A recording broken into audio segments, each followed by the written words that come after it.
All right, welcome back to the big board. Next war, Iran, you ran, Iran. It's here.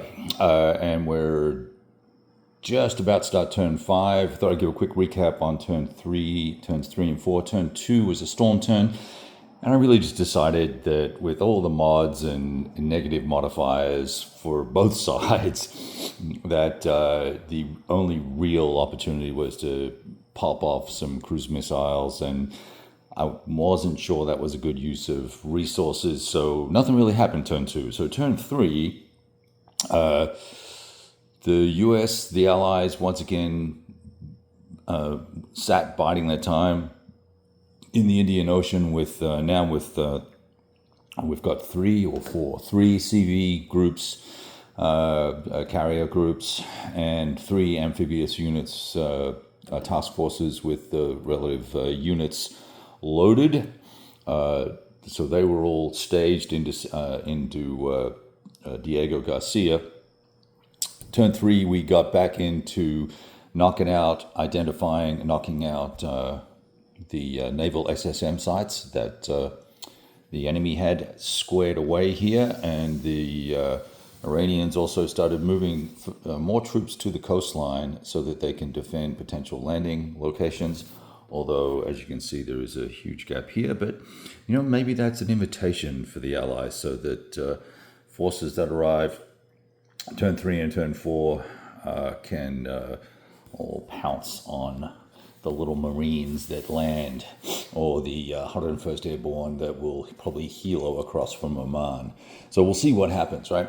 And then let's see, we've got and just more forces landing in Iran over here. Not landing, but arriving. And the interesting thing was in turn 4,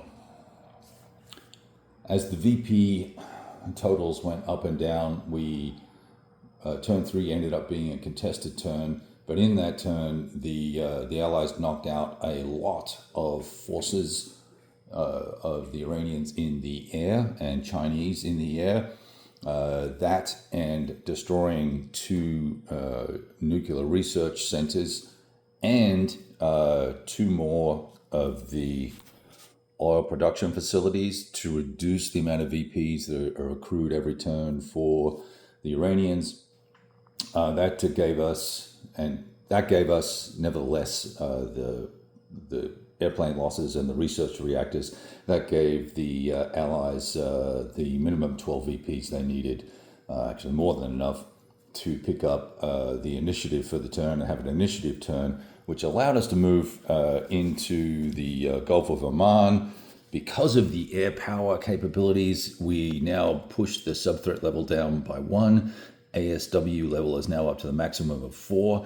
That makes a huge difference when we're making contested moves into these sea lanes. Hang on one second, my little baby stand is messing up. All right. Nevertheless, rolled with enough modifiers to end up in the Gulf of Oman, and then in the next move phase, we managed to get ourselves to the inshore box with everything. Turn 5 is going to shape up to be a doozy. I believe it's going to be a contested turn, though, just because neither side got to the 12 VP level. The US only got 4 last turn, and because I couldn't kill this damn research reactor. Let's see what else, and how many did the Iranians didn't get any. They couldn't knock out. Well, actually, they might have got a couple for knocking out the base, an air base here. One of their main strategy has been destroying these air bases and then forcing units into the flown box and forcing losses based on the collateral damage table. It's been a pain in the ass in terms of consuming supply for the Allies. It's one of the few proactive things the Iranians can do to hurt, I guess, the Allies. Now that we've got naval units in here, we can start attempting to unleash some of the missiles that we have for naval missiles that we have for the Iranians, and they could potentially do a lot of damage to these battle groups that are here.